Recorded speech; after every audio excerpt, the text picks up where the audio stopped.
Hi, everyone. Good evening and welcome to the virtual grand opening of Gallery X. My name is Janet Tovey, and I'm going to be the moderator for this evening. We are recording, so I'm sure that some of you are familiar with if you don't want to be recorded, if you don't want your beautiful face shining on the screen there, you can just hit to hide your face by stopping the video. We ask that you stay muted for the first half. And during questions and comments portion later in the evening, feel free to unmute or type a question into the chat box down at the bottom. Some of you, if you're aware, there's a chat box, option down at the bottom there. Just type it in and I will read it out for you. What else? I'll be spotlighting the speakers when Peter and Rain speak, so they will show up full screen for you. But later on, we'll probably be switching to you'll probably want to switch your view. So those of you who are not aware how to do that, there are three dots up in the corner of your name, and it will, up in the very top right corner, there's a view, and you can hit that and you can change to the speaker view. So then you will just get this, whoever's talking will show up on your screen. And if you, hopefully everybody knows how to work with Zoom, but I'll remind you later on when we get to that point if you want to switch to the speaker view. And to start the evening off now, I'm going to introduce the president of Gallery X, and that is Peter Marsh. Peter. Hello, folks. I'm really happy to do this. I'm very excited to do this, actually, because it is, we've had a show before. We had an international exhibition between Canada and the United States. And that was very interesting, but we didn't have a Zoom opening. So tonight is a historic event. This is the first opening, Zoom opening in Gallery X. And in that way, the Pords are our first exhibitors, and that is wonderful. And somebody bought a painting last night, and I said, you know what, you were going to be able to say forever that you purchased the first painting on Gallery X. So it is a historic evening, and I wanted to tell you a little bit about Gallery X before we get going on the exhibition, just so that people are aware of what we're doing, because Gallery X started about 3 years ago. And really, it started in a little restaurant around the corner where my wife and I were sitting there waiting for our chicken souvlaki, and there across from me was a counselor. And I said to my wife, look, I hope you don't mind, but I want to go over and say something to that guy, because all the societies in Toronto and across the country are getting worried because the Aid Gallery in Toronto is closing, and the Carrier Gallery out at Dufferin and Lawrence is closing. These galleries are closing. We don't have anywhere to exhibit. So I went across and I said, I wonder if you could give me just a couple of minutes. I'll give you 5, he said. He's sort of a rough guy. And I said, okay, well, here's the story, which I just gave you. And he said, okay, I'll give you 5,000 square feet, but you have to run the place. All you get is a set of keys. I nearly fell over, because no artist in Toronto has ever got a reply like that from a Toronto councillor. And I said, well, thank you very much. And I think we've used our 5 minutes wisely. He said, yes. And I went back for my meal. But I emailed him the next day saying, I want to quote you. I want to make sure that what you said is what you meant. And he said, yeah, can't think of a better plan for 5,000 square feet of space. And that we were off running. I mean, we were, it was a great inspiration to get started. And I think I spent a year going around visiting with stakeholders like major societies and people who would be interested in an art gallery being formed, and people who were already working on stuff like that, like Scarborough Arts and people in the Toronto administration. So I did talk to a lot of people, and by the end of about 1 year, we formed a board, and we had our first meeting in Scarborough.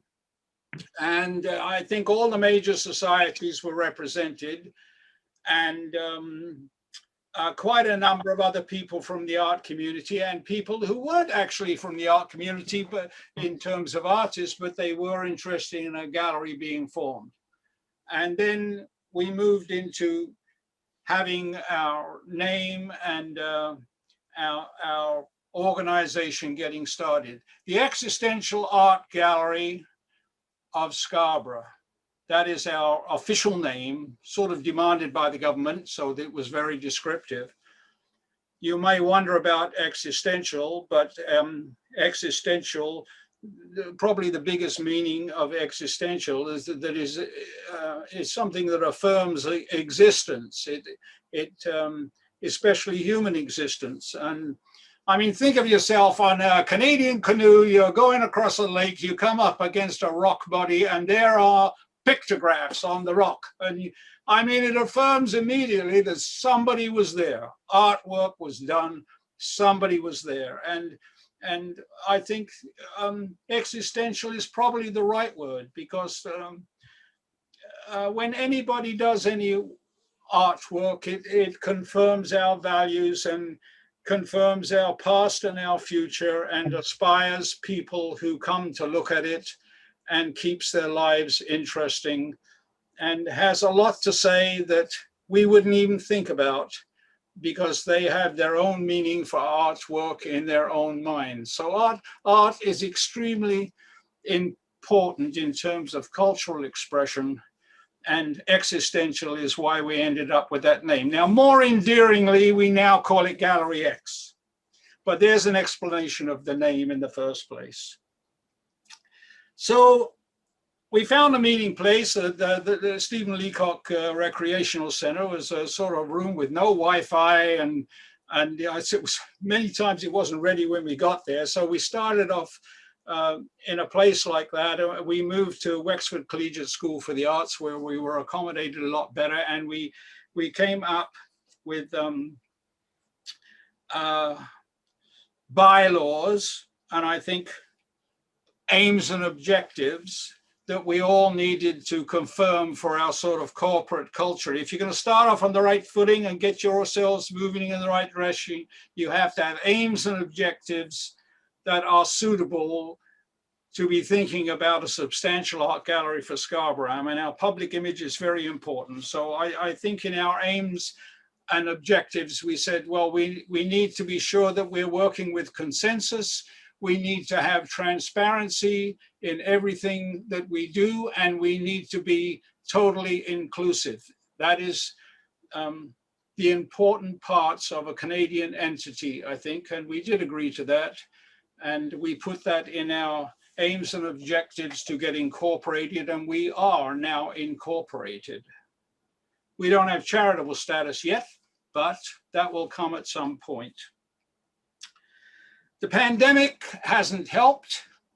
We've struggled with the pandemic because meetings were canceled immediately, so we have to do everything by phone or email, but that's the same as everybody else. But we've made good progress, and we have a very strong board to do that. And I'm going to mention a goodly number of them right now. I'll say first Randall Starr, who's not a director anymore. He had to step down, but he gave us major. He's a chartered accountant, and he had been the president of the Scarborough Arts Council at one time, and he gave us a huge amount of help with our bylaws, which I just told you were approved already.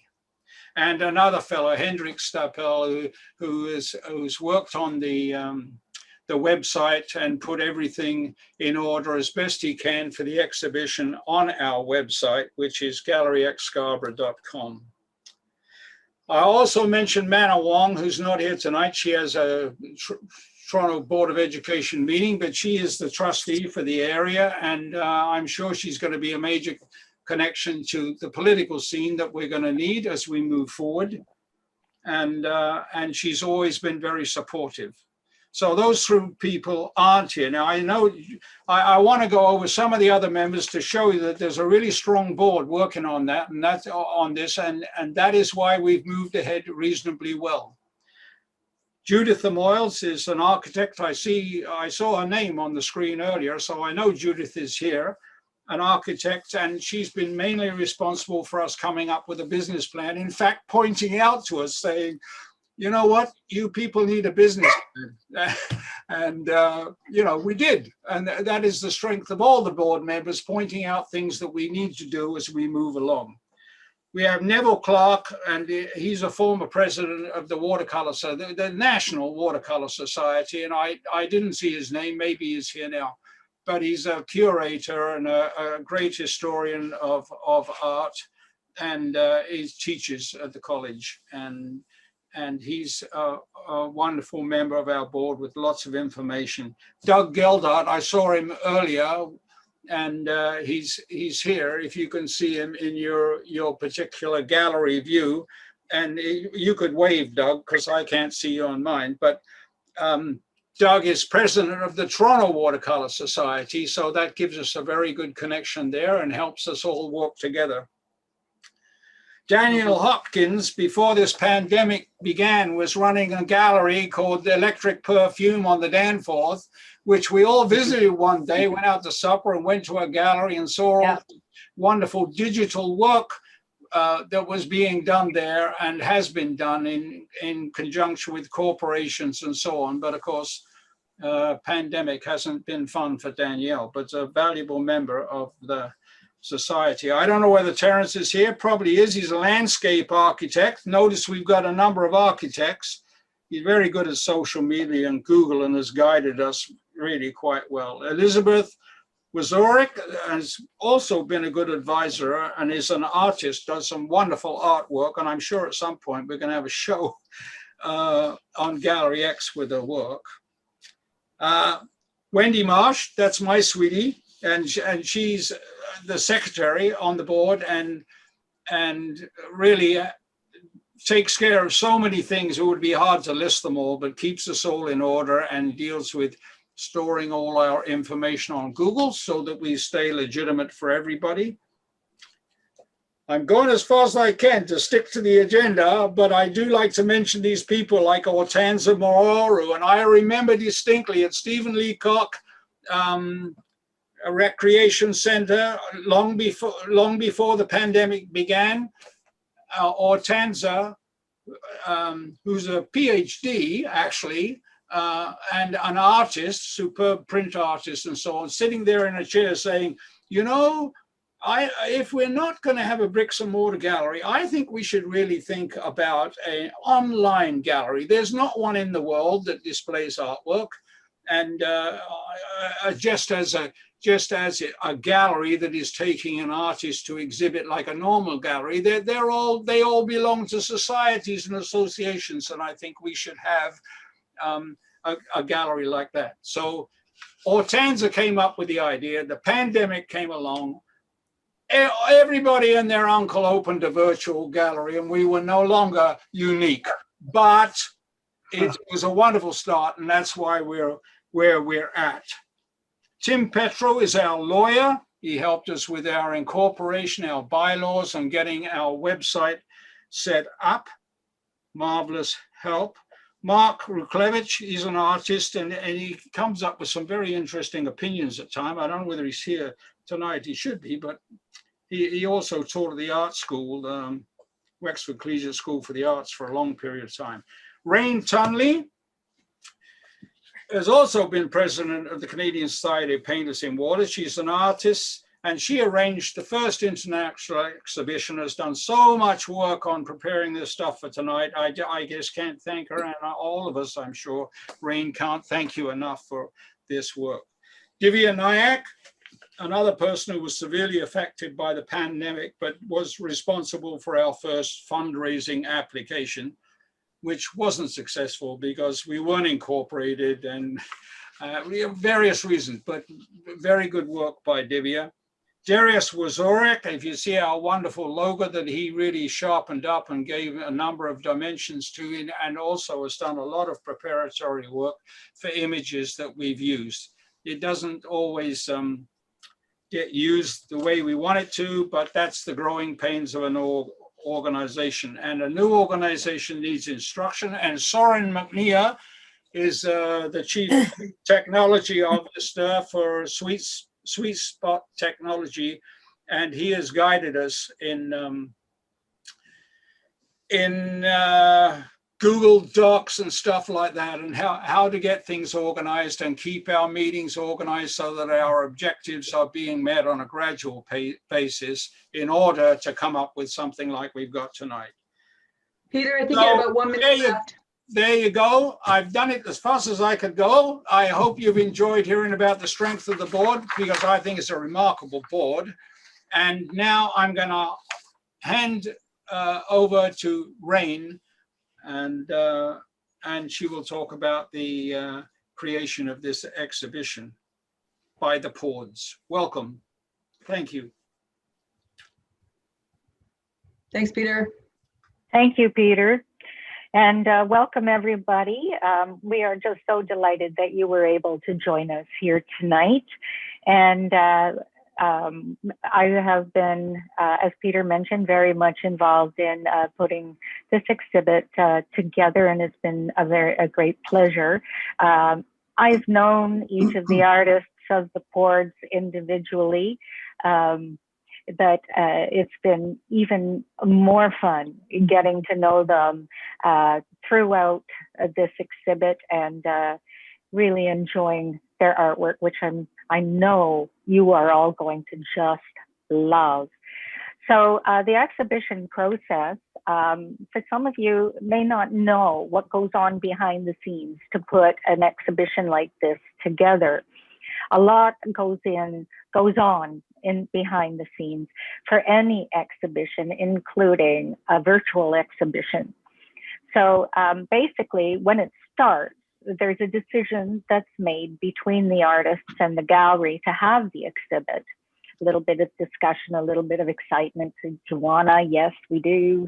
And so basically, once there's a decision to have the exhibit, everybody goes off in their own directions, their own separate ways to prepare. And the preparation usually takes about 2 to 3 months before the exhibit even is shown. So the artist gathers their work, they photograph it, if they haven't done so already, and they prepare the material. The gallery then looks at it, it's submitted, and the gallery goes through it, and you know, we make sure everything's in order, all the ducks are in a row, and the labeling is correct, etc., before submitting it to the webmaster to get ready for the launch. Meanwhile, while that's happened, promotional materials are beginning to be prepared for that specific show. A video is made and invitations are created and are getting ready to be circulated. And at that point, the buzz is on. Everything is starting to get very exciting. The artists are getting the invitations and getting things organized to send out to their contacts, the gallery sending it to their contacts. And being a new gallery like this, Gallery X, we are sending it to the people we know. And of course, we are hoping and promoting people to sign up and subscribe to our newsletter. And incidentally, it's not just our newsletter that we are asking you to subscribe to. It's actually more so that you can receive invitations to future shows. This is the only way we can get this news out to you. So this is why you're going to hear us promote, subscribe. It's not just so that we can get a hold of your email. It's so we can keep in touch with you and let you know what's happening. And at any time, you can unsubscribe at the bottom of every newsletter. So, and it's not any news. It's not really a newsletter. So then social media emails are sent out to generate interest in the exhibition. And this one is particularly exciting, being our very first exhibition. And the Pords just jumped on this, and we're delighted they did. So we want to promote the artists the Pords. We want to promote any artist that is going to exhibit at Gallery X and give them as much exposure as we can. So this opening itself is a special night for us to be able to promote them and their work. During the preparation of this exhibit, we have also simultaneously been building and tweaking the Gallery X website. Of course, this is a work in progress. We do hope you enjoy looking through it. You'll see some changes from time to time, tweaking as we upgrade it and make it a little bit more user-friendly, a little bit better as we go. So yeah, we really hope you enjoy looking through it. Please visit it again from time to time because it's going to change. It's going to show new things. It's going to elaborate on things. You're going to see past exhibitions. And the last one was, as Peter mentioned at the beginning, Visions Adjoin, which was a huge exhibition between two national societies, the National Watercolor Society of the United States and the Canadian Society of Painters and Watercolor. You're going to see current exhibitions that will be showcased for 3 months, but it will also be held in the website as a past exhibition. So you'll be able to revisit it at any time. You'll see upcoming posts for future exhibitions. And this is about to be posted. We haven't quite got there yet. We do know who it's going to be, so you've got to visit us to find out.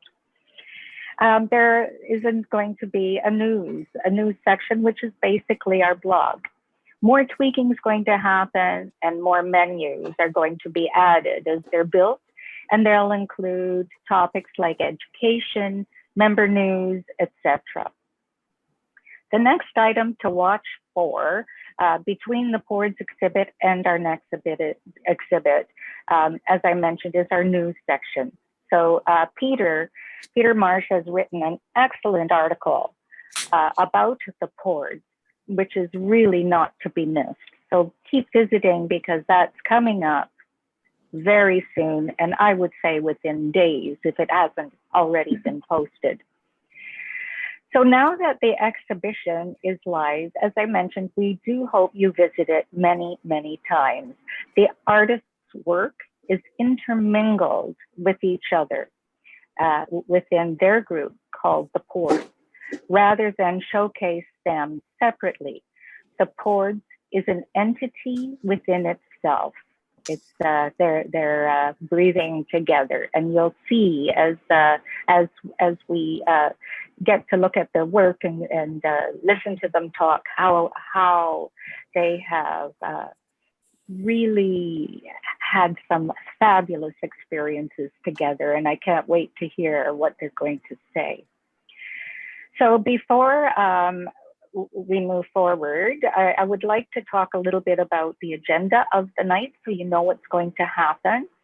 And at this point, I'm going to ask that you mute your microphones so that you don't hear all the sounds in the background as the artists are talking, as the video is being shown.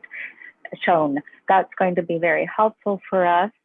Okay, and so we're going to start with a short video, and we're going to open it up to you so that you can interact with the artist, ask some questions, and you know, have some personal one-on-one, well, one on how many you are there, but you know, get to know the artist a little bit. So you'll be able to ask some questions. There's also going to be a little chat message if you would prefer to write a little question in the chat, which you'll see down below. Janet's going to be collecting the chat messages, and at that point, she's going to be reading some of the questions that have been written in the chat. So we hope you enjoy the evening. We really do. We've really enjoyed the prep for it, and are really excited as well. So the very first item will be the video that Janet is going to show of the exhibition itself. So again, welcome.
This is a painting of Kim Atkins, and this painting is called Salt Marshes. And so I'm really delighted I have the pleasure to start asking Kim some questions. Would you do it full screen?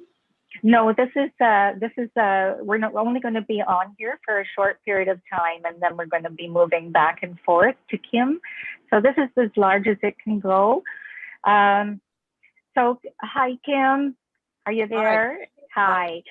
So I understand you're from the East Coast.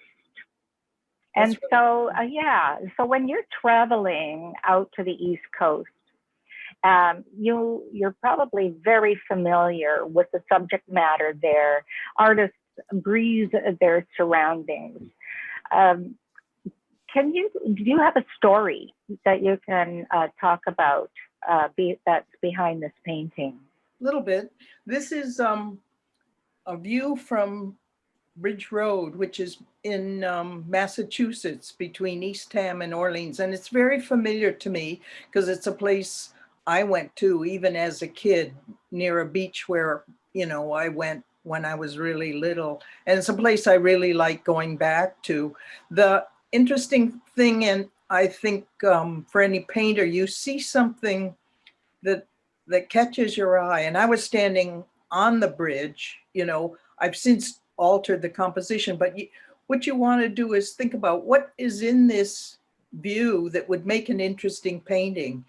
In a way, it's absolutely flat, and it's also almost all green. So there was some challenges to try to make that, to divide up the shape perhaps in an interesting way, and also to think about how I could create different greens. I wanted it to sort of have the feel of a salt marsh, which can be really, the air can be really heavy because there's a lot of salt in the air, and it seems, humid, I guess, because of the salt water too. So I was interested to see if I could get that effect. It was a hot day as well. Yeah, it feels very, very hot. You can really feel the color temperature in there. Your painting also shows such a large flat landscape and exhibits a great big space. Can you elaborate on how you made this so interesting? Well, I was thinking about the natural patterns in these huge salt marshes, and they're all over the East Coast. You're dealing with the tide too. And I think as the tide goes in and out of this marsh, it builds little channels. There's also the differences in colors too. There isn't maybe as much contrast as there might be on a shady day because there was so much sunlight. So I got interested in how maybe the different greens could define, and how could I create the idea of distance too as well. Right, right. And, when looking at your colors, Kim, your green is one of the most difficult colors to paint. So many people will take the same color out of a tube, for example, and think, well, I'll just add a little bit of this, a little bit of that. But your greens are quite interesting. And you and I talked a little bit about that. Yeah, what I was thinking too is I think you make a more interesting color if you try to make your own green, and there are a lot of different ways. There are different yellows, there are different oranges, there are different blues, and you can combine them in such a way that you get something that looks fresh, that isn't, quite so familiar perhaps, and has a different dimension, a different strength because it looks different. Right, right. Can we see the painting again? It's just such a beautiful painting. And as Kim was talking about the color atmosphere, you can really, really feel that. And Kim, when you go there, do you start painting right away? What do you do? Do you just do you sketch? Yes. You know what? It's on a busy road, so I couldn't, and it's also a narrow road, and I was standing on a narrow bridge. So the thing to do, I think, is to start to decide what's the interesting parts, and you begin to simplify to, see the larger, greater shapes and combine those. And that was what I was thinking about as I make sketches. I take a small set of watercolors with me. I also use photographic details sometimes to look at the composition. I'm an oil painter. I find it hard. I'm not used to working outside with oils, as some people are, but I work in watercolor on the spot usually, or acrylic, which is if you're traveling or moving. I'm kind of a messy painter, and it's hard to take all the stuff with me. Right. Right. Thanks, Rain. Thank you. Oh, yeah, lovely. Okay, well, thank you, Kim, very much. I know that people will be wanting to ask you some questions themselves a little bit later. At this point, I'm going to turn it over to Peter, and Peter is going to be talking with Heidi. Fabulous. Thanks, Kim. Okay. Hey, Heidi. Heidi, are you there?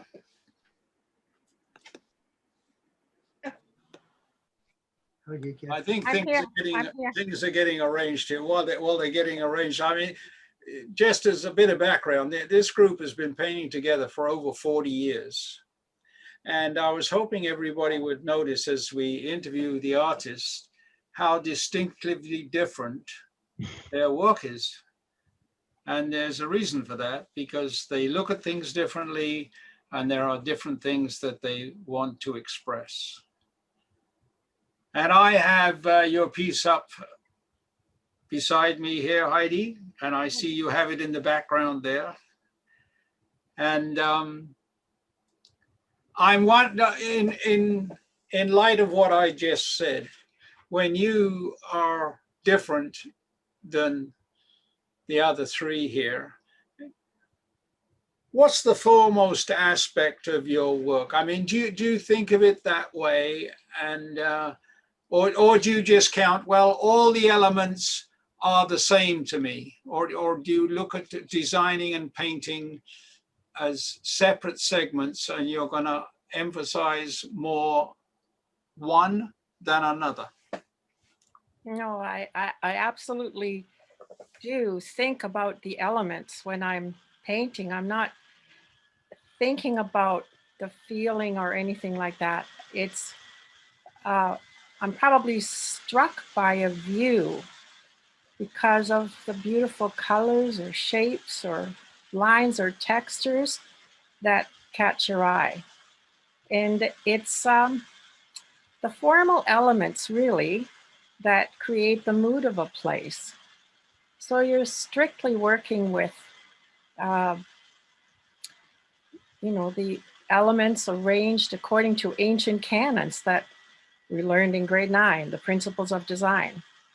So hopefully the result is visual beauty, which is what we're seeking when we're out there painting. Now, in this particular painting, I was finding a spot in Ontario that I have never seen before. It's the McLaughlin Bay, frozen in winter. First of all, I haven't been in a Canadian winter for over 7 years, and I was delighted to paint snow this year.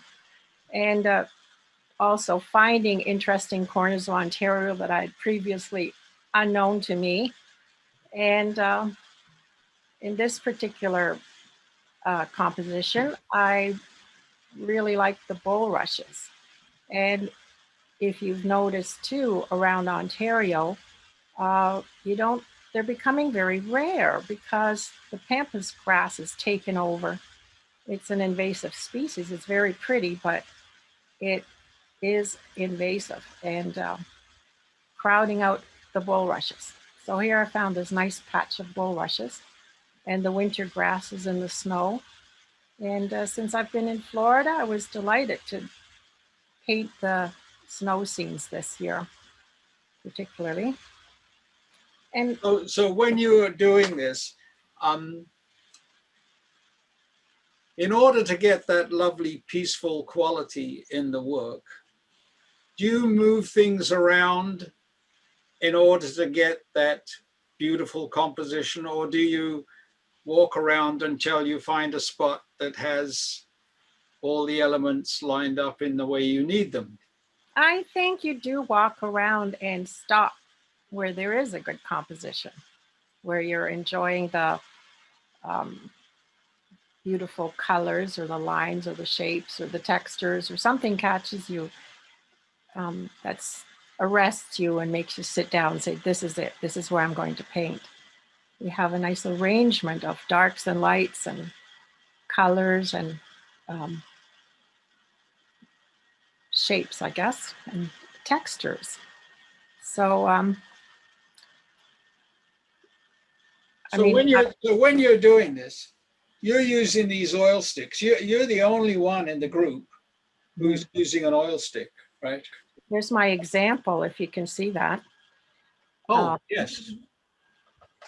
It's an oil stick is like, it's oil paint, but it's mixed with wax to make it solid. So when you're out oil painting, you need a lot of equipment, as Kim said. It's not necessary when you have oil sticks. You can just take a little baggie of sticks, little pieces of them, and climb Grossmorn Mountain and just have a piece of foam core and an unstretched canvas. Oh, shit, sorry. Sorry, I've, Yes. It's okay. sorry. Yeah, it's very light. You can have a little baggie of oil sticks and a foam core board, which weighs nothing, and a bulldog clip and a piece of canvas, and then you can go to town. Yeah, and you know, I'm painting on a dark ground, so my canvases are always prepared ahead of time with black or dark ground. And that in itself is a story from the way things develop is usually by chance or by some kind of accident. But oil sticks were introduced to me after 40 years of painting watercolor when I was at an art camp in Atlin, which is just south of the Yukon border in northern British Columbia. And the director of camp gave us oil sticks and tar paper to work on, which is very cheap, but not inert. So the colors are infected by the color of the oil and the tar over time. So after I got home, I found oil sticks to be a perfect medium for me because I'm such a linear thinker. I do a lot of lino cutting too. So this material, this medium relates to the way I see things with lines and textures. Works beautifully for me. And I thought I really found what I need to be doing. So I've been doing it since 93, which is what, 20, almost 30 years now. I've been working with oil sticks. And they're still uncommon and people still don't know what they are, but they're very easy to work with when you're outside. One of the other good things about oil sticks is it's really fast. Like I've often done demonstrations of oil stick painting in front of large groups, and I can do a very large painting, like 4 by 7 feet, and cover it in an hour and a half. So not saying it's completely polished, but it's definitely covered. So it's pretty impressive because it's like speed painting.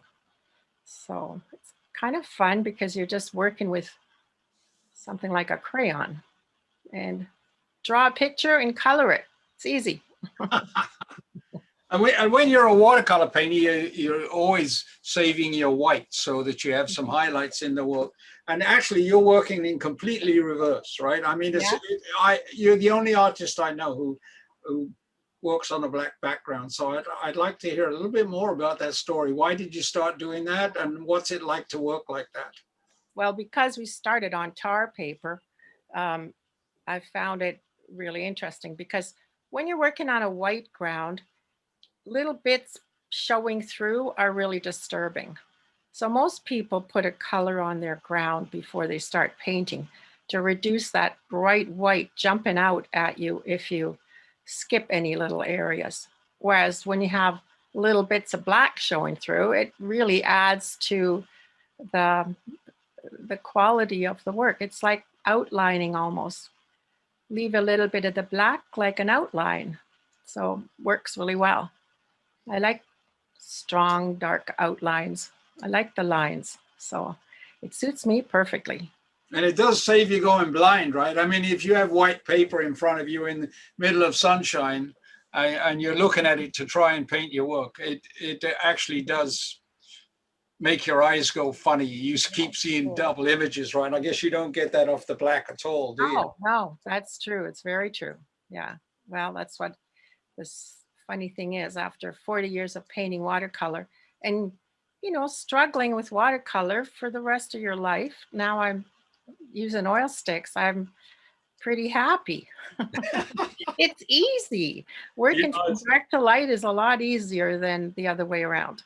Yeah, I thought that was funny, the line struggling with watercolor. Yeah, it is. But you know, like having the tar paper led me to painting the canvas dark. And of course, it wasn't long before, like when I started in '93, I was using acrylic paint to tint the ground.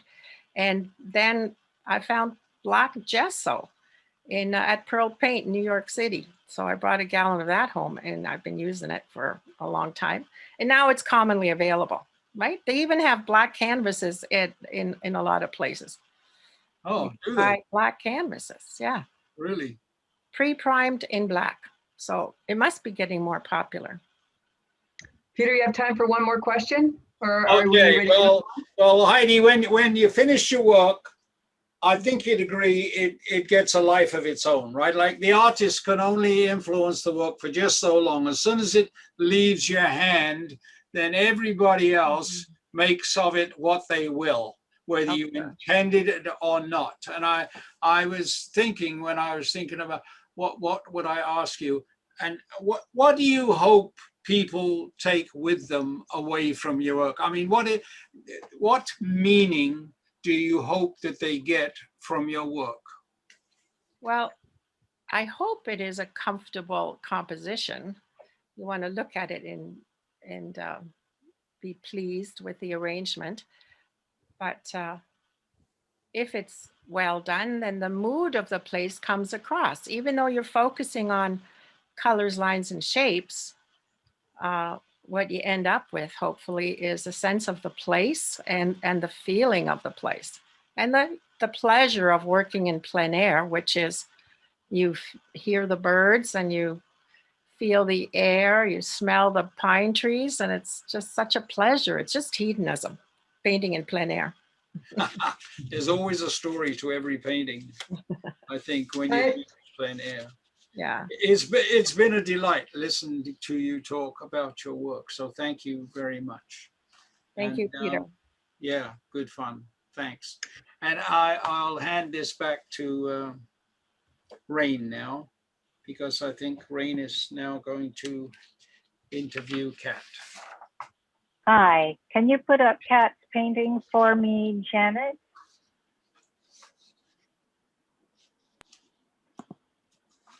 And are you there, Kat? Yeah, I am. Hi. Hi. Hey, everybody. Yeah, it's such a pleasure to have you all here this evening. And you know, I was really feeling like I was here. I could hear the breeze. I could see, you know, the wind blow. So this painting is called Soft Grasses and Cape Cod. And I find it to be very, very poetic. And the grasses feel so soft, as you mentioned in your title. And as I said, they feel like they're moving in the breeze. You know, landscapes like this, when you have such a vista, you see the ground and you see the sky. And compositionally, one of these needs to be dominant, which your grasscape is. And there's the movement in this area is really delightful, and it moves us into the plane where that copse of trees are, lead us out into the water in the distance. Can you elaborate on what I've been describing and being moved by? Yeah, well, this is a Cape Cod picture, and I don't have not much experience with that locale, but I was really struck by the that sense of the wind is always blowing, and there's it's indeterminate what the distances are and how things go into context. So for me, I start to tell myself a story as I start working through the painting. And so to me, it was about how far is it over to that? Is it a tree or is it a bush? And your eye is drawn to the water, of course, as I think naturally it is for most people looking at a landscape that includes water, your eye is drawn forward. So I kind of picture, well, how do you ever get over there? And is there a path? Is it miles away or just across the hillside, so to speak? So to me, the mood is tied to that feeling of that ambiguousness to the space and to that feeling of being alone in that space. I find it very moody to me. Yes, it's very moody. That's what I felt as well. And, you know, I can see the painting behind you there on your piano. And, you know, compositionally, your work is very much like music. Do you feel when you were painting those grasses, you're obviously a musician as well, Yeah. right? And I make no claims to that, but you play music, and you know, when you're moving the brush through those grasses, it feels to me that those grasses are music. Like, can you tell us how that wonderful movement came to be? Well, I guess that was like one of the most important things to me. It's interesting because we come to a spot and there were, but I think there were 5 of us together on that particular day going out painting, and the wind is ever present. So almost immediately you're kind of by yourself. There's this sense of aloneness in that setting because you can't hear anyone else and everyone kind of disappears into their spots. And then because the grass is moving, the wind is there, there's a wistfulness to it, I think, that occurs. And so to me, there's a lot of those kind of feelings. So if it was in terms of sound, yeah, like a meditative environment where you know you can hear that kind of like a Philip Glass kind of repeating. And actually, when I was thinking a little bit more about the Cape Cod setting, I didn't have any real experience with the Eastern Seaboard, and but I think we all have a mythology in our minds about what it's like and what sand dune kind of environments are, and how to me, often I come back to, you know, being a kid and kind of having that sense of adventure, or where you're in that landscape and where can you go and can you tumble over the hill? So music and films and other things sort of come into mind when you're getting your picture together about what that space is and what's important to you about it.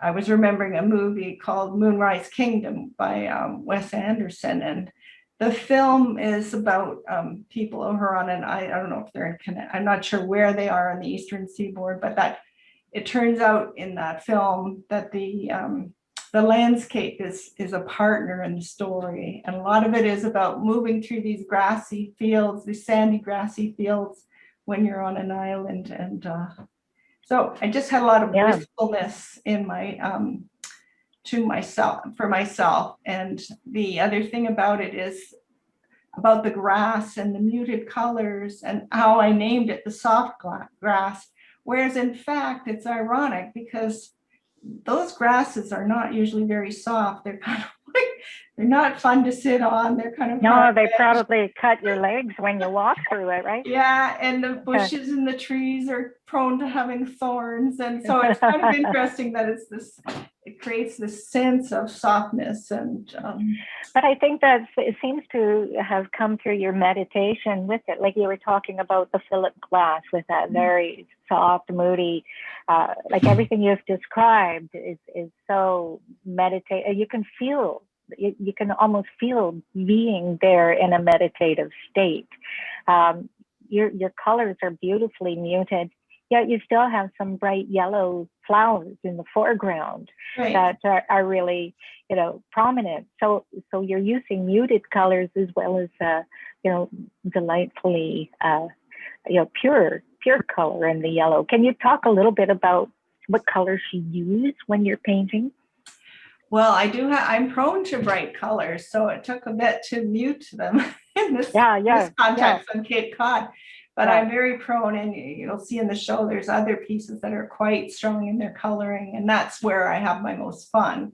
I love to have a bit of drama in there, and if it's a little to the orange, then I'll make it very bright, and if it's a little to the red, it turns into cadmium. It becomes a very bright color. So sometimes muted colors, when you're using a muted color, it enhances something that is pure.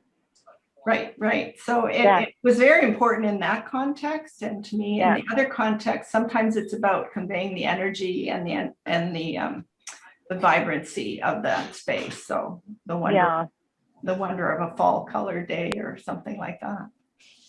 Now, you've got I'm going to guess that it was a very hot day. And am I right? Yes, it was indeed. Yeah. And I think what's describing the heat is your horizon. Yeah. Right? How vague and almost misty it is over there. Yeah. And that it does happen, right? When you get into that distance and you've got that vague haziness to the far distance. And that's what I was definitely trying to convey. And that also it's an ambiguous, is it fully the horizon, or are there more land masses in the distance, which happens in the coastal region. I'm really interested in, now that we've gone to the Gaspé, and there are a number of marshes, saltwater marshes there, and then the marshes and the sand dunes. I really like these transitional spaces that give an opportunity, because they're so changeable. You don't know if you're going to see the same thing next time.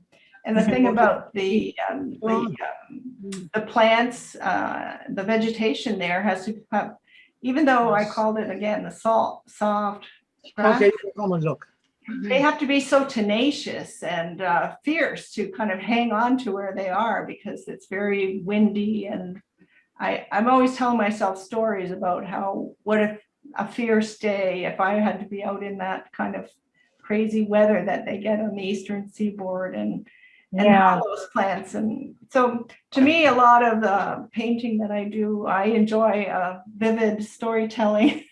Yeah, I can see that. Yeah. So I think I have time for one more question there. When you're painting out there on location, and which is called plein air, isn't it? It means in the open air. Do you complete it right on the spot, or do you take it back to your studio? What is your process there? Almost always I'll take it back. I think there's one piece in the current show, which is Spring Green, which maybe was finished almost all on site. But usually it takes me a while to settle down when I go out. I'm the person who's hauling all my gear all over from here to there, and then sitting and then turning and then sitting and then turning. So it takes me a while to settle down to what it is that I'm trying to capture. And and also I paint in acrylics. I find it takes a while to build up the painting satisfactorily for myself. So to convey what it is I want to convey. So I get a good grounding and I'll take a lot of photographs, and then I'll finish it. Yeah. Right, right. Well, thank you, Kat. That's been such a pleasure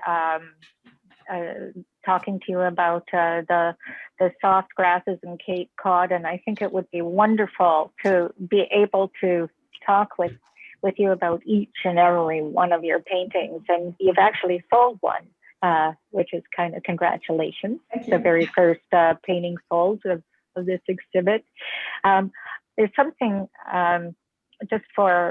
I forgot to mention earlier, that if anyone is interested in purchasing one of the Pords artwork, there is a button at the bottom of the exhibit that you can press, and it will direct you to us, and then we can get in contact with the artist.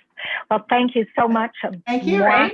And I'll turn it over to Peter and Morris now, and thank you again, Kat. Hey, Morris. Hi, Peter. How are you? Here we go. Yeah, here we go. Yeah. Talk it to me, baby.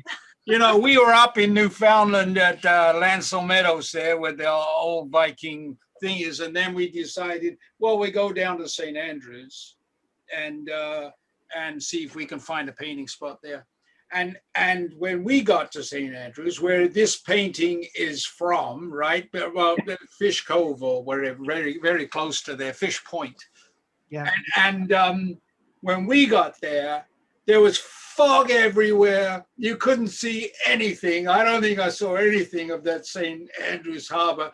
We went to Timmy's, what all Canadians do, and had a coffee and said, well, maybe we'll be here again at some point. So that's one of the difficulties, isn't it, of plein air painting and doing a painting like this one. Talk to us about some of the difficulties of plein air painting. Well, okay, plein air painting, of course, is my way, my favorite way to do painting.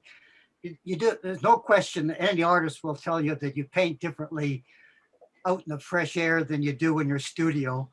I find that I paint more loosely, more freely. And I somehow capture more of the feeling of what I'm doing when you're outside. It doesn't work for everybody, of course, but it works especially for me. In this particular painting, as you pointed out, I don't know if you can see it in the background, or you can call it up maybe as I'm speaking here. We started off in the fog, but that doesn't slow you up too much.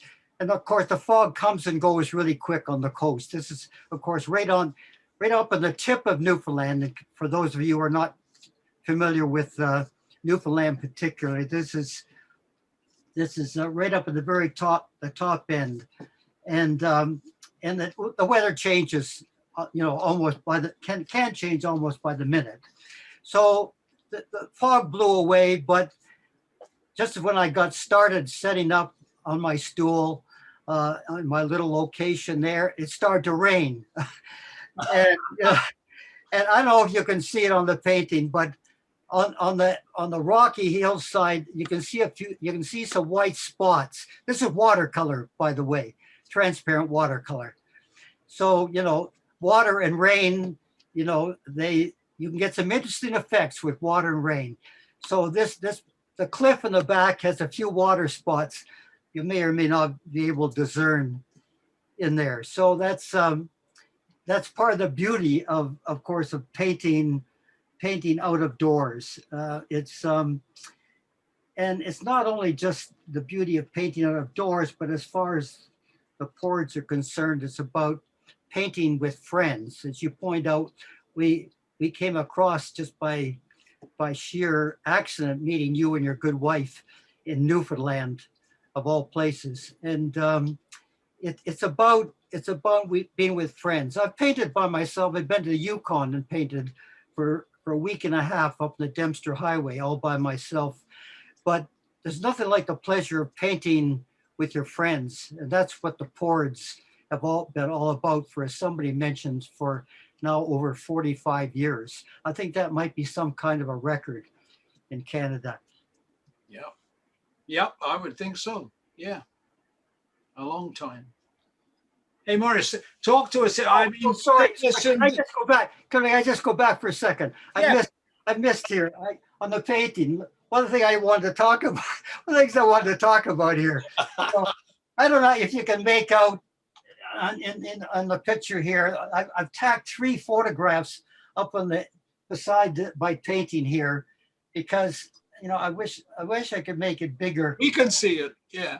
I don't know if you can see it. They just look like spots on my screen here.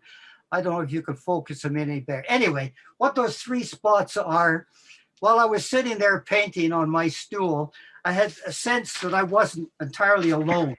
The other Pords were around somewhere, as always, but this was actually a little fox, a kit fox, who was, I must have been sitting right on top of her den.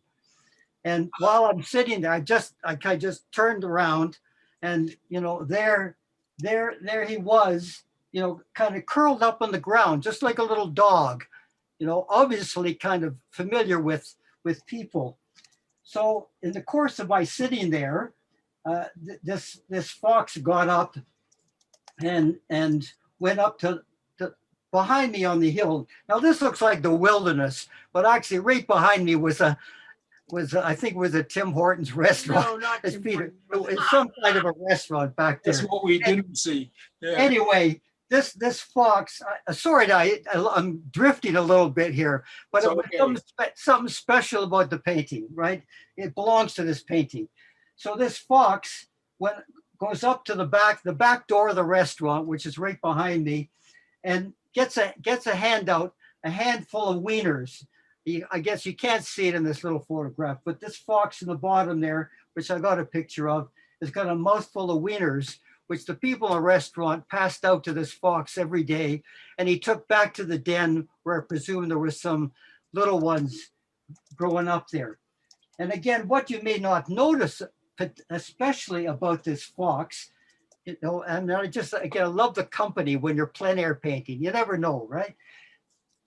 On this fox, I wish you could see the picture bigger, but this fox has only 3 legs. His left front leg is missing. And probably caught in a trap somewhere by somebody. But like the animals get to know or get to learn to walk on 3 legs. And this guy, this girl was doing pretty well on 3 legs. You can see 3 legs here and 3 legs down there. So I kind of had to come back to that, but that's the beauty of plein air painting. It's these things happen out there. You don't plan. It's not like sitting in your boring old studio, because when you're out plein air painting, anything can happen. It can rain, it can snow, you can be visited by wildlife, you can be bombarded by seagulls. I mean, it goes on and on. That's and visited by all kinds of interesting people. The joy of plein air painting. Anyway, sorry. Go ahead, Peter. It's your turn. Yeah, it's great. It reminds me of a 3-legged cat that came up to me once when I was painting. Came out of a barn, walking along on 3 legs. Amazing. Yeah. Anyway, yes, stories that go with plein air paintings. Not all difficulties. There's a lot of great stories. Now, Morris, in comparison to other artists, you use a pencil when you start. It becomes part of the composition. It's very expressive. To me, it always goes along with your beautiful signature, which is perhaps a crazy thing to say, but I do see the rhythm in the lines of how you start. So, like, what do you think about pencil in relation to watercolor and so on? There's a lot of people here, they're not watercolor painters. They don't know first thing about it. So talk about how you use the pencil. Well, okay, thanks. I'm glad you brought that up, because actually, I can't decide on my paintings whether I want to show all the pencil lines or not. They don't always come through 100%, but on this particular painting, I mean, if you take a look at the outline of the rocks, for example, there, and if you look at some of the details in the grass, you can make out some of my pencil lines. I just love the business of drawing. I think the business of drawing and painting, they're totally interrelated. I can't make a painting without doing a drawing first. I mean, I should be able to, and maybe I could if I really pressed myself, but I really love the idea of working with line. I find line is so expressive. And when I'm doing, preparing to do a even plein air painting outdoors, I often do a little thumbnail sketch just in pencil first and scribble in a few grays and values. But then I try and carry over the drawing and as much as possible when I get to the watercolor paper. I've taken, just while I'm on the idea of line drawing, I've taken recently to move on to using colored pencil and chalk pencils to do my drawing as well, because I find making lines in color to start with are really add a sort of an extra dimension to my painting. So I find the lines as a very strong underpainting. I'm so thirsty today. Leo, you game. Sorry, Did we talk to Corinne about I getting know who the guy is, but hi, nice seeing you. Okay, all right. So anyway, okay, so that's kind of how I get started. Always with a drawing. You know, sometimes I hate to give up on the drawing and start applying painting. You know, but of course, the painting is pretty challenging too altogether. I regret losing some of the lines, but they're kind of, for me, I know they're under there. Now, Morris, that was interesting what you talked about the line there. I found it very interesting. And you can see that in the work.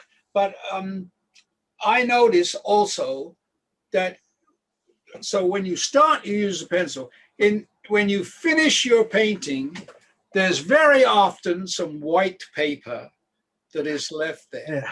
And I have my own thoughts about that, but I would be interested to hear what you say about leaving, you know, a large hunk of white. I'll say no more. You talk about it. Okay. Well, of course, watercolor painters, I'm just, you know, going the other way of Heidi's comments about white paper. And Heidi, of course, is a watercolor painter too, of course, you know, but I've stuck with watercolor. But any watercolor painter will tell you how important to them the business of leaving white paper or having white paper, you know, as part of your composition, how important that is. What a struggle it sometimes is to hang on to it. So, you know, I'm not always necessarily really good at hanging on to it, but this painting is a demonstration of just about almost any of my watercolor paintings, for those of you who've taken a look at them. I nearly always leave some unpainted paper across the bottom of my composition. You see that here. Now in this reproduction, of course, the camera has kind of added a little bit of tone to my paper. It sort of looks pale blue here. It's actually white paper. And you can see the white paper in some of the water, the surf blowing up on the shore. That's ocean, of course, the beautiful ocean. And so that and little sparkles of white where your brush doesn't quite finish. On the cliff on the right-hand side, you can see a few little spots of white paper poking through. It's a challenge to just not fill it all in, you know. I leave a little bit of white. Geez, just stay away, but leave it there. Don't take it away. So I always save myself by leaving this little strip of white across the bottom of the painting.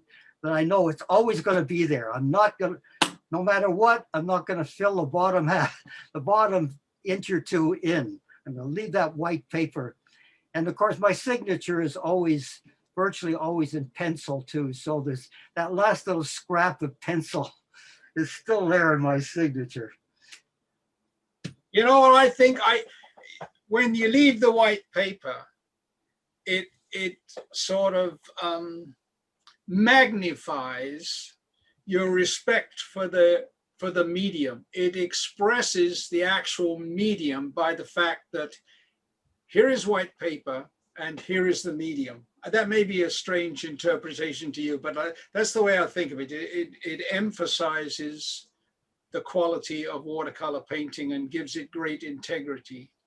Well, I think it's a great observation. The whole thing that my philosophy about watercolor is, and this might come up again later, is that you've got to know when to stop.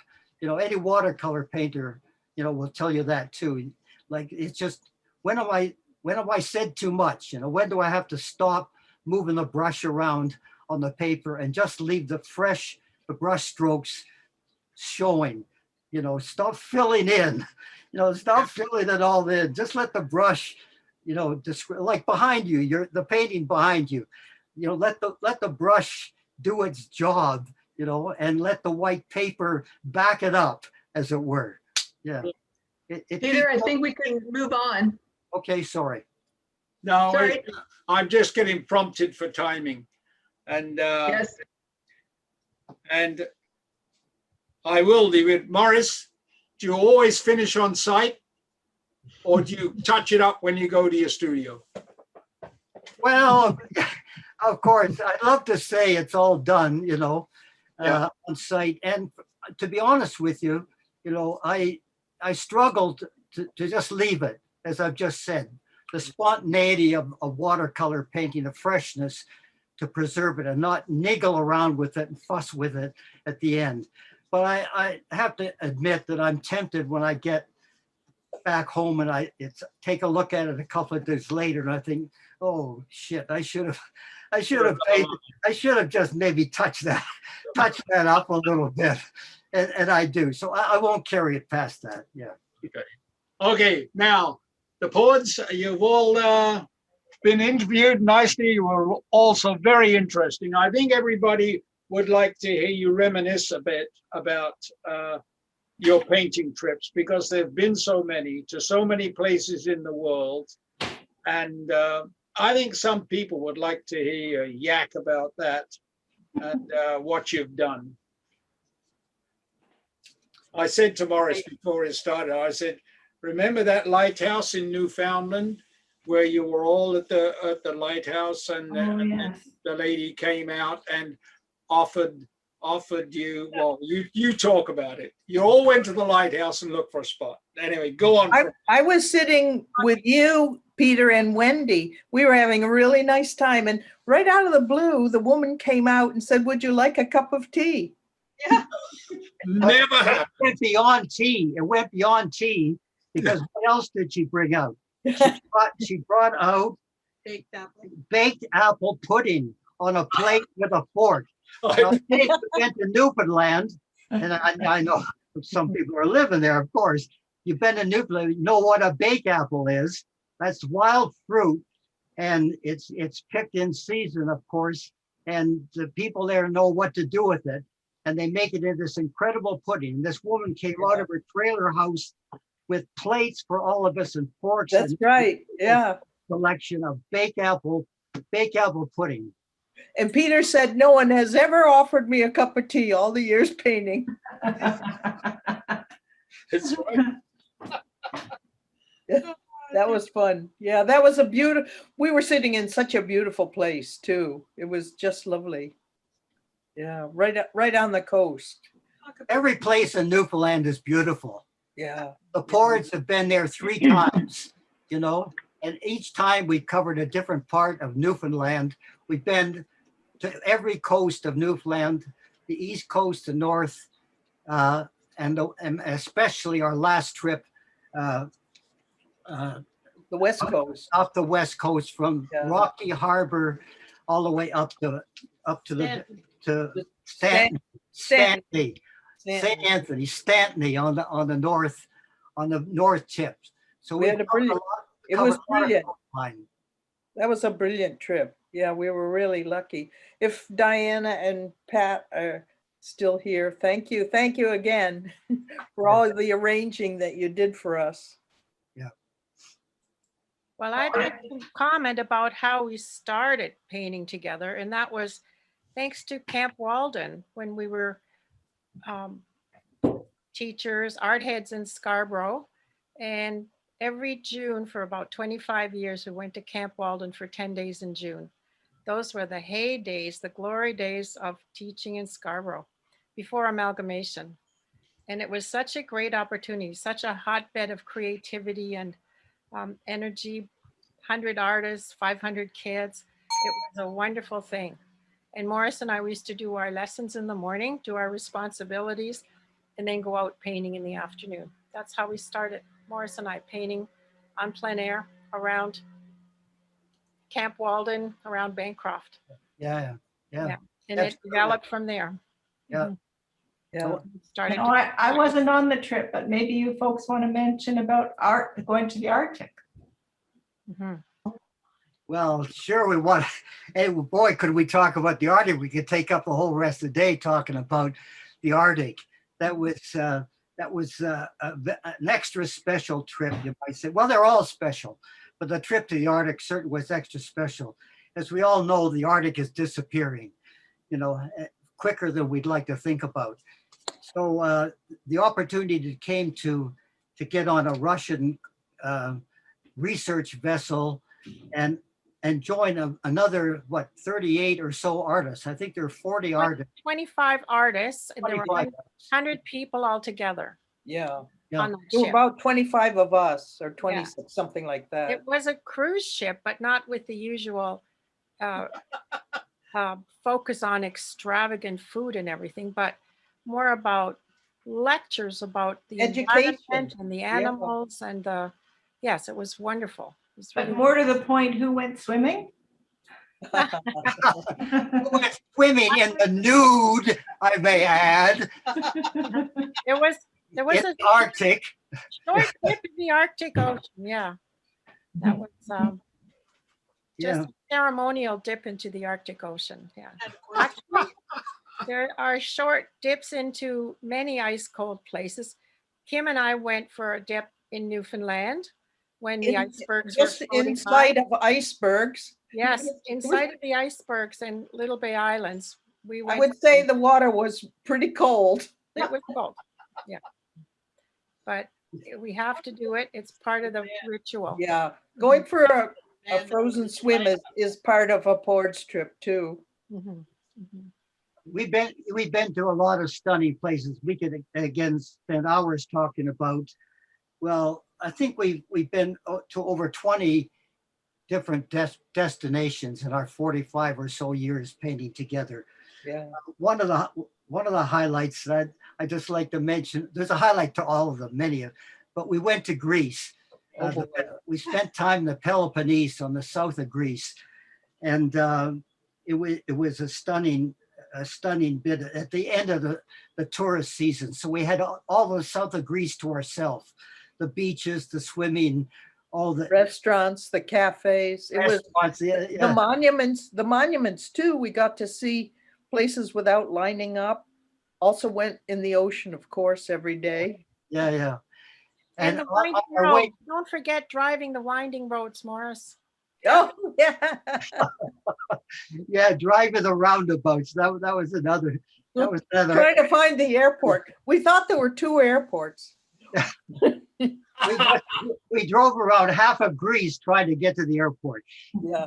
But I wanted to comment on the last place that we stayed before we could get to the airport. We were driving. We had no reservation. Oh, that's right. And oh my God. We were driving around in the middle of all around Athens, Greece, looking for a place to put our heads down before we could get to the airport. And we came across a young fellow on the street and said, "Oh, my parents have a bed and breakfast. They're closed for the season, but I think I can talk them into letting you in for the night," which they did. A lovely people who could barely speak English. Anyway, they put us up for the night. The next morning, they served us breakfast out on their patio. While we're eating breakfast on the outside, the lady of the house pointed up to the roof of the house, and there on the roof of the house was the man of the house with a Canadian flag waving it back and forth to it. I mean, that's just the kind of people you meet on these trips. They just, they're so generous, they're so open, it's all part of the wonderful experience of not just of painting together, but of traveling together to places.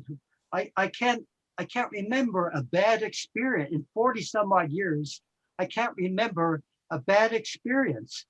I And can't, you were driving down a mountain on a switchback road for hours back and forth. I thought that was crazy. that wasn't a bad experience. Exciting maybe, but not Yes, bad. I hope. exciting. Yeah. The driving got us there in one piece. Yeah. What about Mexico? Oh, yeah. Oh yeah. Oh, we had some great times in San Miguel. Mexico. Mhm. Yeah. That was fun. Yeah. Yeah, we were twice to Mexico, San Miguel del Allende. And of course, that's kind of an artist focal point in Mexico. We had a wonderful house that we rented the 2 years we were there up on the top of a high hill that we had to walk up and down. We had to shop at the bottom of this mountaintop and then walk back up with our groceries to the top of the mountain. After a full day of painting, mind you. Of course, Yeah. after a full day of painting. Yeah. But there are other, let's somebody else talk to Mexico here. Yeah, that was beautiful. We've got about 20 minutes left. Do we want to open it up for some questions or comments from everybody else? I think that's a good idea. Mhm. Yeah. So I know we've got a lot of congratulations in the comment sections from Judy White, from Bill and Judy White. Congratulations to all the Pords and best wishes for many, many years of sharing Scarborough's art to Gallery X from Bill and Judy White. There was something for Heidi here. It says, how do you keep the paint from moving? Do you use a medium to Yeah. spread it? No, you just use it like a crayon. The oil sticks are soft, so they come in different hardnesses, and sometimes you want to use buttery soft ones, and sometimes you use harder ones. So just like with oil paint, you put fat over lean, and it makes wonderful textures. You can get great textures with it because they skip part of it, It's like a... Now, you might clarify that it's different than oil pastels, which do not dry in the same way, right? An oil stick is oil paint mixed with wax to make it rigid. So you use it like a crayon, but it's not an oil pastel. Oil pastels always have to be preserved under glass. Yeah. And an oil stick painting is going to dry like an oil painting.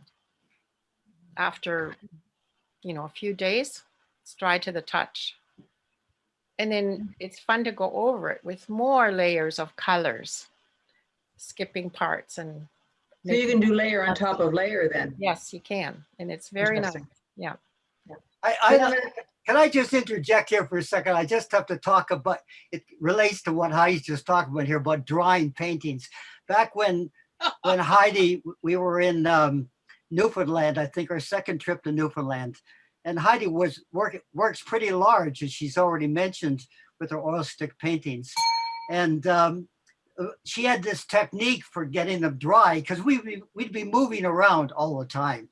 So Heidi always had these ways of spreading out her paintings out in the sun or on the lawn or on the roof of cars, to sort of speed up the drying. So one day after we'd been doing a number of paintings, we hopped back in our car, whipping down the highway, and Heidi said, I don't think I put that last painting in the car. I left it on the roof of the car.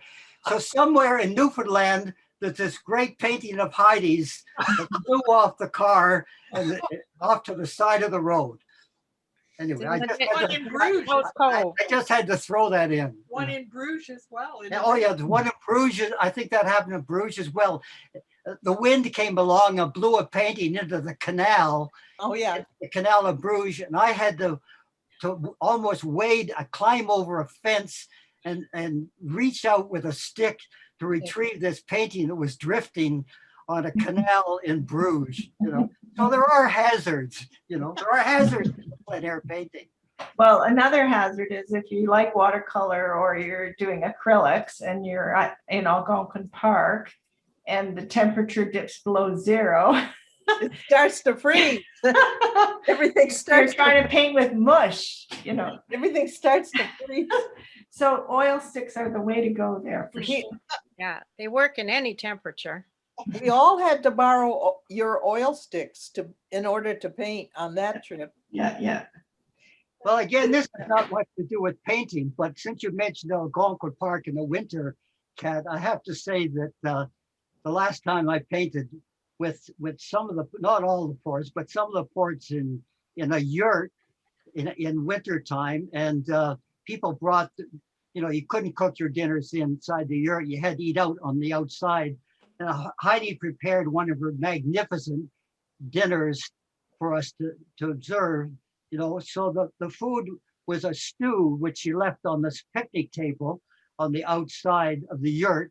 We went all out painting, came back, and the stew was gone because we had a tenant underneath the yurt. It was a Pine Martin. Martin. pine martin who discovered the stew before we got to it. So But the interesting observation there was that every vegetable remained. yeah. Only the meat was Took all eaten. the meat, all the meat. Another one of the joys of plein air painting. Yeah. Yeah, that was a great trip. That was a great trip. Yeah, that was fun. So it sounds like, I guess, Kat has sold one of her paintings through the gallery, which is awesome news. And then we've got something here from Ruth Reed. Great to see all the beautiful art pieces in the show and see the faces of the artists and the creators. Gallery X will be the one to watch, and I'll be anticipating seeing more on your website. Congratulations to everyone who put together this first exhibit. Somebody else had actually asked about how you guys met, and I know you said that Morris and I think Heidi worked together, but what about Kat and Kim? Well, Kim also was an art head in Scarborough, and she was at art camp and started going out painting with us. And so did our dear departed Tony Batten, and sometimes Peter. And Yeah. Kat, who was a librarian, has recently joined the Pords. So she has been, she couldn't come on a lot of our trips because she was occupied in her other career. Yep. Yeah. Very good. Okay. So yeah, and a message from Connie says, in some ways, this virtual art show is more informative, getting to hear firsthand details of its development from the artists. So yahoo, I'm glad we're doing it this way. And Maurice, I think Connie had commented, yes, less is more. Maurice is right on when he was talking about simplifying his painting. And is there anybody else? I mean, feel free to chime in if anybody's out there with a question that you'd like to, free to unmute I think yourself. one question was the what does Pords mean? And we've explained that before, but we'll have to do it again. It was a bit of a joke made up in Greece after maybe a lot of ouzo. When Yeah, definitely a lot of ouzo. my Berlin cousin was there painting with us, and I think it was Ilse who came up with this acronym for the painters of riveting distinction. Please enjoy a laugh with us because it was supposed to be funny. You have to say it very ironically. We were talking about Thomas Kincaid, the painter of light, and we were making fun of it, and that's how we came up with this ridiculous name for our group. Yeah. It's not that ridiculous. Well, as we're winding down, I think on behalf of the Pords, I'd like to thank Gallery X for hosting this fantastic show and for the wonderful presentation of the material. Kudos. Yeah. Well, you're very welcome. And if we're coming down to a close, I think actually that nickname is now true. That you have become extremely distinctive painters with your own style and your own thinking about your work. And I think people when they hear you talk and see your works, realize the sincerity with which you attach your work, and so they can feel truthful about it, like it's not just somebody walking out and slapping on a bit of paint. There's a lot of thought that went into it, and there's meaning for people to find. And they are actually paintings of riveting distinction. Thank you, Peter. Thank you, Peter. Thank you. There is one other question here about trying. Have you tried using the oil sticks with watercolor? And I'm guessing you can't do that, but could you answer that question before we go? No, I wouldn't. The oil sticks are very heavy, and you need to have either a wooden support or strong canvas to apply it. I wouldn't use it on paper because oil will eat the paper over time. So you have. It was painting with watercolors. Well, can you use the sticks with watercolor? I don't think No. that would work. No, because using watercolor on paper, and you can't use oil paint on paper. Yeah, because it would over time eat the paper. There's a caveat that there is Arches specially treated oil paint or paper for oil painting, but it doesn't. I think you'd still have to, like any mixed media, you have to account for the differences of each media if you're going to try to put them in the same piece. Yeah, I think it'd be okay to use oil pastels and watercolor together, but not the oil sticks. Yeah, I use oil pastels with watercolor and chalk pastels too, of course. Yeah, I don't think we heard that. Mm-hmm. Yes. Well, I kind of hate to bring it to a close, but I think we've had the great pleasure of meeting with a lot of people. It's very nice to see you all. And I hope you've enjoyed this sort of historic presentation of our first exhibition, and that you'll check in with our website, which is galleryxscarborough.com from time to time. And I remind you that if you subscribe to the website, then you can receive mail. It's just a ruling under the CRTC that we can only send out mail to those people who are subscribed. So you can just become a member if you wish, but at the same time, if you want to receive newsletters with updates about our progress, we just have to have you subscribe. Apart from that, I think probably my own feeling is reflected by everybody. This was very exciting, and I end up at the end of this exhibition as excited as I was at the beginning. So thank you, Janet, for hosting. Yeah. And thank you, Rain, for all your work. And most importantly, thank you to the Pords. Thanks, Peter. Thank you. Thank you to the Pords. Thank you, Rain, for Thanks, the Rain. interview. Yeah. Yeah. Good night, everybody. Good night. Good night. Bye. Good night. It's been a pleasure. Bye-bye. Bye. Good night. Hope to see some of you in Cape Cod again. Good point. I hope to Be get there nice. too Oh, lovely. when the Nice to border see you, opens. Peg. Kim's sister. Yes. Yeah. Heidi. How do I shut down? Yeah. Good night, everybody. Good night. Hi all. Great to see everybody. Thank you. Wonderful. Yes, Thank you. yours. Great show.